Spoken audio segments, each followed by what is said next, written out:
기도하겠습니다.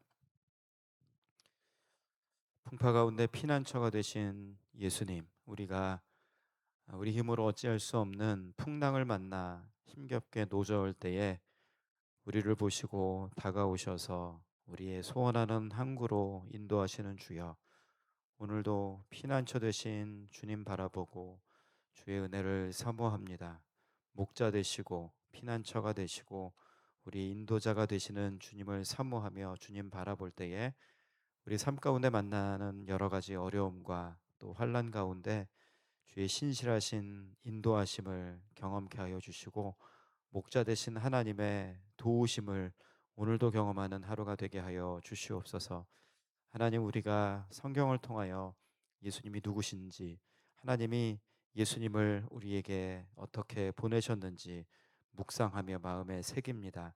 주여, 이 말씀이 우리가 주님께로 가까이 가는 은혜의 말씀이 되게 하시고 주의 은혜 안에서 풍성함을 경험하는 시간 되게 하여 주시옵소서. 또 말씀 붙잡고 기도할 때에 예수의 은혜가 우리 삶에 실제적인 은혜로 경험되게 하시고, 또 우리를 지친 데서 살리시고 새 힘을 주시는 주의 능력을 만나는 시간 되게 하여 주시옵소서. 예수님의 이름으로 기도하옵나이다. 아멘. 그리스도 중심 성경 읽기, 오늘 읽을 말씀은 에스겔 33장에서 36장까지 말씀입니다. 에스겔 33장에서 36장까지 말씀입니다. 그 중에 오늘 이 아침에 에스겔 34장 17절에서 31절까지 말씀 같이 보겠습니다. 에스겔 34장 17절에서 31절 말씀입니다. 에스겔 34장 17절에서 31절 말씀을 한 절씩 교독하겠습니다. 에스겔 34장 17절에서 31절입니다. 주 여호와께서 이같이 말씀하셨느니라. 나의 양떼 너희여, 내가 양과 양 사이와 수량과 수렴소 사이에서 심판하노라. 너희가 좋은 꼴을 먹는 것을 작은 일로 여기느냐? 어찌하여 남은 꼴을 발로 밟았느냐? 너희가 맑은 물을 마시는 것을 작은 일로 여기느냐? 어찌하여 남은 물을 발로 더럽혔느냐? 나의 양은 너희 발로 밟은 것을 먹으며 너희 발로 더럽힌 것을 마시는도다 하셨느니라. 그러므로 주 여호와께서 그들에게 이같이 말씀하시되, 나 곧 내가 살찐 양과 파리한 양 사이에서 심판하리라. 너희가 옆구리와 어깨로 밀어뜨리고 모든 병든 자를 뿔로 받아 무리를 밖으로 흩어지게 하는도다. 그러므로 내가 내 양떼를 구원하여 그들로 다시는 노략거리가 되지 아니하게 하고 양과 양 사이에 심판하리라. 내가 한 목자를 그들 위에 세워 먹이게 하리니 그는 내 종 다윗이라. 그가 그들을 먹이고 그들의 목자가 될지라. 나 여호와는 그들의 하나님이 되고 내 종 다윗은 그들 중에 왕이 되리라.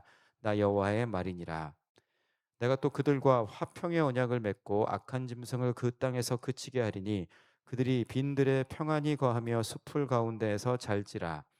내가 그들에게 복을 내리고 내 산 사방에 복을 내리며 때를 따라 소낙비를 내리되 복된 소낙비를 내리리라. 그리한즉 밭에 나무가 열매를 맺으며 땅이 그 소산을 내리니 그들이 그 땅에서 평안할지라. 내가 그들의 멍에의 나무를 꺾고 그들의 종으로 삼은 자의 손에서 그들을 건져낸 후에 내가 여호와인 줄을 그들이 알겠고, 그들이 다시는 이방의 노략거리가 되지 아니하며 땅의 짐승들에게 잡아먹히지 아니하고 평안히 거주하리니 놀랄 사람이 없으리라. 내가 그들을 위하여 파종할 좋은 땅을 일으키리니 그들이 다시는 그 땅에서 기근으로 멸망하지 아니할지며 다시는 여러 나라의 수치를 받지 아니할지라. 그들이 내가 여호와 그들의 하나님이며 그들과 함께 있는 줄을 알고 그들 곧 이스라엘 족속이 내 백성인 줄 알리라. 주 여호와의 말씀이라. 같이 읽습니다. 내 양 곧 내 초장의 양 너희는 사람이요 나는 너희의 하나님이라.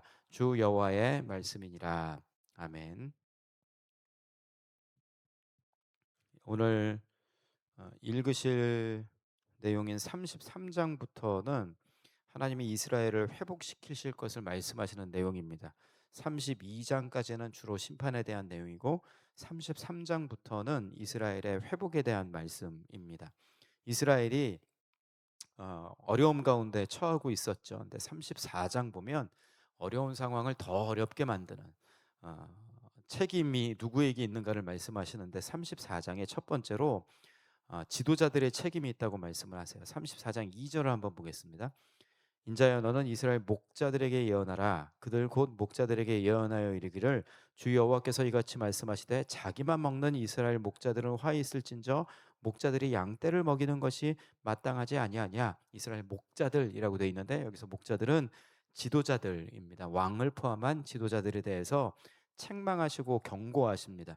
이 목자들이 양떼를 먹여야 되는데 자기들만 먹었다는 거예요. 왕과 지도자들이 백성을 돌봐야 되는데 자기들만 먹었다. 자기들만 호의호식했다. 이 지도자들 때문에 이스라엘의 어려움이 더해지게 된 거죠. 그런 그들을 향해서 하나님이 뭐라고 회복의 말씀을 하시느냐. 34장 15절 보겠습니다. 34장 15절 우리 같이 한번 읽겠습니다. 시작. 내가 친히 내 양의 목자가 되어 그들을 누워 있게 할지라 주 여호와의 말씀이니라. 목자들이 양들을 잘 안 돌봤는데 어떻게 회복시키시느냐? 내가 친히 목자가 될 것이다. 하나님이 친히 목자 없는 백성들의 목자가 될 것이라고 말씀을 하셨습니다. 이스라엘이 극도로 어려움에 처하게 된 첫 번째 이유가 목자들 때문이었고, 두 번째로는 양과 양 사이의 문제였음을 오늘 읽은 부분에서 말씀을 하세요. 17절 보겠습니다. 17절. 주 여호와께서 이같이 말씀하셨느니라. 나의 양 떼 너희여 내가 양과 양 사이와 수량과 수렴소 사이에서 심판하노라. 양과 양 사이, 백성들 서로 사이에서 하나님이 심판하실 내용이 있다고 말씀을 하고 계시는 거예요.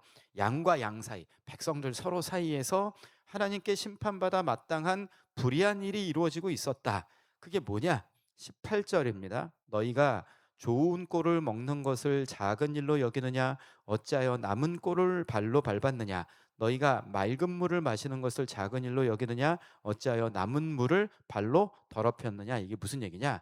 힘센 양이 좋은 꼴을 먼저 먹어요. 그리고 남은 꼴이 있을 거 아니에요? 남은 꼴은 다른 양들이 먹어야 되는데 힘센 양이 좋은 꼴을 먼저 먹고 나서 남은 꼴을 다른 양이 못 먹도록 밟아버렸다는 뜻입니다.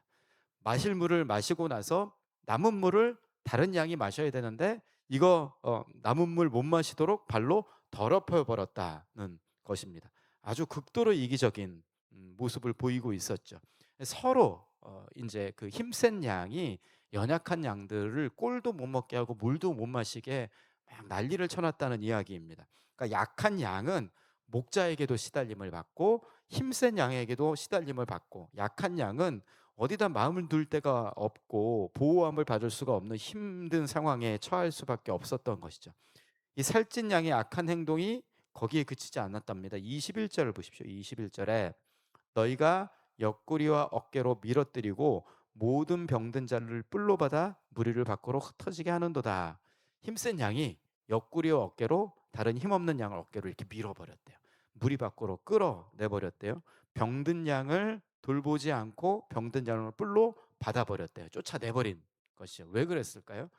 자기가 모든 걸 다 누리기 위해서, 모든 물을 자기가 다 마시기 위해서, 하여튼 힘센 양이 자기가 다 차지하려고 연약한 자들을 쫓아내버리는, 이 요즘 세상이 그렇지 않습니까? 힘 있으면 다 가지려고 하고 힘없는 자는 살아갈 힘을 얻지 못하고, 힘없는 양은 살 수 있는 방법이 없습니다. 근데 이제 19절을 보면 뭐라고 말씀하시느냐? 나의 양은 너희 발로 밟은 것을 먹으며 나의 발로 너희 발로 더럽힌 것을 마시는도다. 연약한 양, 남들이 다 밟아놓은 것을 먹을 수밖에 없는 연약한 양을 하나님이 뭐라고 표현하시냐면 나의 양이다라고 표현을 하십니다. 힘없는데 다른 힘센 양에게 당할 수밖에 없는 연약한 양인데 하나님은 나의 양이다라고 말씀을 하고, 또 22절에 이렇게 말씀합니다. 우리 22절 같이 읽겠습니다. 시작. 그러므로 내가 내 양떼를 구원하여 그들로 다시는 노략거리가 되지 아니하게 하고 양과 양 사이에서 심판하리라. 그 연약한 양을 내가 구원할 것이다 라고 말씀을 하시는 것이죠. 다시는 노략거리가 되지 않게 하실 것이다. 힘센 양에게 다시는 계속 당하도록 그냥 두지 않을 것이다. 하나님이 연약한 양의 편이 되어 주신다고 말씀을 하고 계십니다. 힘없는 자에게는 아무도 편이 되주지 않죠. 다 힘센 사람의 편이 되고 싶어 하는데 하나님은 힘없는 연약한 자들에게 편이 되어 주시고 나의 양이라고 하시고 또 그들을 구원하시겠다고 말씀을 하십니다. 예수님이 그런 분이셨죠. 예수님이 이 땅에 오셔서 누구와 함께 주로 시간을 보내셨느냐? 병든 자, 가난한 자, 연약한 자, 또 죄인들과 함께 하셨습니다. 힘없는 양들과 예수님이 늘 함께 하시고 그들을 구원해 주신 것을 볼 수가 있죠. 그래서 우리가 이 세상 가운데 나는 약하고 힘이 없고 내 편이 될 사람이 아무도 없고 강한 자들에게 늘 시달림 당한다고 할지라도 우리에게 소망이 있는 것은 하나님이 연약한 우리를 나의 양이다라고 말씀하시고 하나님이 우리의 편이 되어 주시기 때문에 내가 자랑할 것 하나도 없고 내세울 것 하나도 없고 내가 힘이 하나도 없다. 주님이 우리의 편이 되어 주시고 우리를 보호해 주신다고 말씀을 하시는 내용입니다. 이게 구원이라고 할 수 있겠죠. 이 힘없는 자가 목자들에게도 시달림을 받고 다른 힘센 양에게도 시달림 받고 했지만 하나님이 편이 되어 주신다는 거예요. 하나님이 그 양들을 위한 약속을 주시는 것이 23절 24절입니다. 우리 23절 24절 같이 한번 읽겠습니다. 23절 24절 시작. 내가 한 목자를 그들을 위해 세워 먹이게 하리니 그는 내 종 다윗이라. 그가 그들을 먹이고 그들의 목자가 될지라. 나 여호와는 그들의 하나님이 되고 내 종 다윗은 그들 중에 왕이 되리라. 나 여호와의 말이니라. 이 힘없는 양들을 위해서 하나님께서 한 목자를 세워 그들 위해 먹이게 할 것이다. 누구를 세우느냐? 내 종 다윗을 목자로 세울 것이다 라고 말씀을 하세요.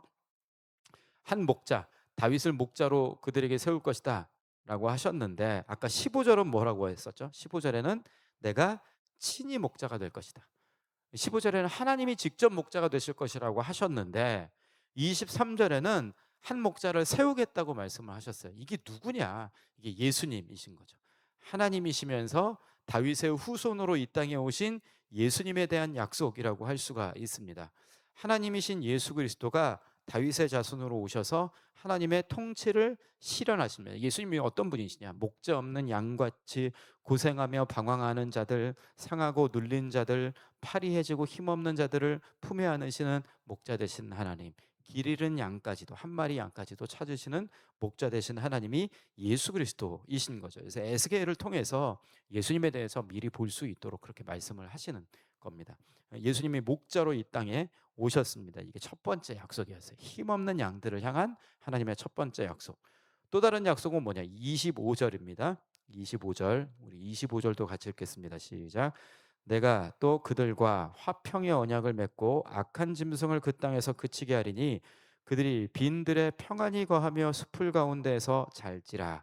화평의 언약을 맺을 것이다. 이 화평의 언약의 내용이 뭐냐? 25절 뒷부분에 빈들 숲을 가운데서 평안히 거하며 잠들게 된다. 양들에게 빈들은 사실 다른 동물들에게 공격당하기 쉬운 곳이죠. 거기서 평안히 거하게 되겠다. 이게 무슨 얘기입니까? 하나님이 직접 보호해 주셔서 빈들에서도 안전하다. 안전에 대한 약속이라고 할 수가 있습니다. 하나님이 목자가 되어 주셔서 안전하게 하실 것이다. 보호하신다라는 뜻입니다. 26절에는 내가 그들에게 복을 내리고 내 산 사방에 복을 내리며 때를 따라 소낙비를 내리되 복된 소낙비를 내리리라. 비를 내려주신다. 소낙비를 내려주신다고 말씀을 하세요. 이스라엘의 지역은 물이 풍부하지 않은 곳이죠. 비가 내려야지 농사를 지을 수가 있습니다. 비가 곧 풍요함이라고 할 수 있는데 비가 안 내려버리면 그냥 끝인 거예요. 근데 비가 풍성히 내린다. 그야말로 이게 복입니다. 비 내려주시겠다. 복 주시겠다라는 뜻입니다. 27절에 그리한즉 밭에 나무가 열매를 맺으며 땅이 그 소산을 내리니 그들이 그 땅에서 평안할지라. 비를 주셔서 하나님께서 많은 열매를 맺게 하시고 평안할지라라고 말씀하세요. 평안할지라. 25절에 25절 보시면 평안히 거하며라고 되어 있습니다. 25절 끝부분에 빈들에 잘지라. 평안히 거하며 평안히 동그라미 한번 쳐보세요. 25절에 평안이 나오고 27절에 조금 전에 본 부분에도 그러한즉 밭에 나무가 열매를 맺으며 땅이 그 소산을 내리니 그 땅에서 평안할지라. 평안 동그라미 한번 쳐보십시오. 28절도 보세요. 28절에 그들이 다시는 이방의 노략거리가 되지 아니하며 땅의 짐승들에게 잡아먹히지도 아니하고 어떻게 거주하리니 평안히 거주하리니. 하나님께서 평안할 것이다, 평안할 것이다, 평안할 것이다 라고 말씀하세요. 하나님이 하나님 백성, 양들에게 원하시는 하나님의 뜻은 평안함이었습니다. 다윗을 목자로 보내시면서 화평의 언약을 맺고 보호하시며 풍성케 하셔서 하나님의 평안함을 풍성하게 누리게 되는 것, 평안함 가운데 살아가게 하시는 것, 이게 하나님이 누리게 하시는 복, 회복이라는 거죠. 이 평안함은 단지 환경의 안락함이나 부유함 때문에 오는 것이 아닙니다. 하나님으로 인해서 오는 거예요. 다시 한번 25절 보면 무슨 언약을 맺는다고 하셨죠? 내가 또 그들과 화평의 언약을 맺을 것이다. 화평의 언약이 중요한 표현인데, 화평은 관계가 회복되는 것을 이야기합니다. 누구와 관계일까요? 하나님과의 관계. 이스라엘 백성들이 왜 평안하지 못했느냐? 하나님과의 관계가 깨어져 있었거든요. 중요한 것은 하나님과 이스라엘의 관계가 회복되는 것. 하나님과의 관계가 회복될 때에 평안이 있다라는 의미가 담겨 있다고 할 수가 있습니다. 27절입니다. 27절. 그리한즉 밭의 나무가 열매를 맺으며 땅이 그 소산을 내리니 그들이 그 땅에서 평안할지라. 내가 그들의 멍에의 나무를 꺾고 그들을 종으로 삼은 자의 손에서 그들을 건져낸 후에 내가 여호와인 줄을 그들이 알겠고. 하나님을 알게 될 것. 하나님을 잊고 살고 있었던 거예요. 이스라엘이 왜 어려움 가운데 처해져 있었느냐? 근본적으로는 하나님을 잊었기 때문이죠. 하나님이 여호와라는 사실을 잊었기 때문에. 그런데 하나님이 하나님이심을 인정케 되는 것이 화평입니다. 조금 더 구체적으로 30절입니다. 우리 30절 같이 읽겠습니다. 시작. 그들이 내가 여호와 그들의 하나님이며 그들과 함께 있는 줄을 알고 그들 곧 이스라엘 족속이 내 백성인 줄 알리라. 주 여호와의 말씀이니라. 여호와가 그들의 하나님이요, 하나님이 이스라엘의 하나님이시다. 그리고 하나님이 그들과 함께 계신다. 이스라엘이 하나님의 백성이다. 이거 알는 것이 평안이라는 것. 이게 화평의 언약입니다. 하나님과의 관계가 회복되는 것. 그 가운데 하나님께서 화평을 주시고 평안을 주신다라고 말씀을 하고 계십니다. 목자 없는 양과 같은 이스라엘이 여기저기 흩어져 있었는데 가장 큰 은혜는 하나님이 그들의 하나님 되시는 것이고 하나님이 함께 하시는 것 자체가 은혜입니다. 모든 감사한 것은 하나님이신 여호와가 함께 있을 때에 누릴 수 있는 것입니다. 하나님 없는 풍성함은 없다. 하나님 없는 평안함은 없다. 우리가 오늘 본문에 나온 연약한 양과 같지 않습니까? 상한 갈대와 같고 꺼져가는 심지와 같고 파리한 양과 같고 힘없고. 그런데 우리를 하나님께서 나의 양이라고 부르시고 구원해 주십니다. 다윗의 자손으로 오신 예수님을 목자로 보내주셔서 하나님과 화평케 되어서 하나님으로 인한 풍성한 은혜를 누리게 하셨습니다. 우리가 하나님을 하나님으로 알 때에, 하나님과 함께 있을 때에, 우리가 목자 대신 주님의 인도하심을 받을 때에 우리 영혼이 날마다 평안하게 될 줄 믿습니다. 그 평안함을 오늘도 누리게 되는, 예수님의 인도하심을 받으면서 하나님의 백성으로 주님과 함께 거하면서 그 평안함을 누릴 수 있게 되는 우리 하울교회 성도들 다 되시기를 주님의 이름으로 축복합니다. 기도하겠습니다. 하나님 아버지, 하나님의 백성이 목자에게 돌봄받지 못하고 또 다른 힘센 양에게도 이리저리 치이고 고통받을 때에 하나님께서 친히 목자가 되어 주시고 화평의 언약을 맺어 그들에게 평안을 주실 것을 말씀하시는 약속을 우리가 보게 됩니다. 예수님께서 파리한 양과 같은, 힘없는 양과 같은 우리에게 목자로 오셔서 오늘도 우리를 인도하고 계신 분이심을 믿습니다. 예수님의 인도를 오늘도 받게 하여 주시고, 하나님이 우리의 하나님 되시고 하나님이 우리와 함께 하시고 하나님이 우리에게 평안을 주심을 오늘도 풍성히 누리면서 살아가는, 평안 가운데 살아가는 성도들 되게 하여 주시옵소서. 빈들도 두려워하지 않을 수 있는 것은 주님이 우리 목자이시기 때문인 것을 믿습니다. 목자 주님의 인도하심 가운데 평안함을 오늘도 경험케 하여 주시옵소서. 우리 삶의 여러 가지 어려움과 우리 힘으로 해결할 수 없는 문제들도 만납니다. 그 가운데 주님이 인도하시는 은혜를 오늘도 경험케 하여 주시옵소서. 예수님의 이름으로 기도하옵나이다. 아멘. 우리 같이 기도하실 때에 오늘 말씀 가운데 주신 깨달음 붙잡고 기도하겠습니다. 수요일은 교회를 위하여 기도하는 날입니다. 하나님, 우리 교회에 목자가 되어 주시고 하나님께서 모든 성도들이 화평의 언약으로 주님 안에서 평안함을 누리는 성도들 되게 하시고 숲을 가운데 빈들 가운데 거주할 때에도 주님의 보호하심을 누리는 목자 되신 주님의 인도를 잘 따라가는 그런 성도들 되게 하시고 그런 교회가 되게 하여 주시옵소서. 우리 다음 세대 자녀들의 앞길을 형통케 해주시고 여름 사역 가운데 은혜 주시고 또 은혜 가운데 잘 마치게 하셨는데 우리 자녀들의 믿음이 주님 안에서 결실할 수 있도록 도와주시라고 기도해 주시기 바랍니다. 하나님 예배할 때마다 성령 충만케 하시고 하나님의 은혜로 풍성한 교회 되게 하여 주시옵소서. 교회를 위해서 기도하시고 여러분 각자 가지고 온 기도의 제목 주의 손에 올려드리며 성령 충만함을 간구하며 기도하시다가 돌아가시기 바랍니다. 우리 같이 기도하겠습니다.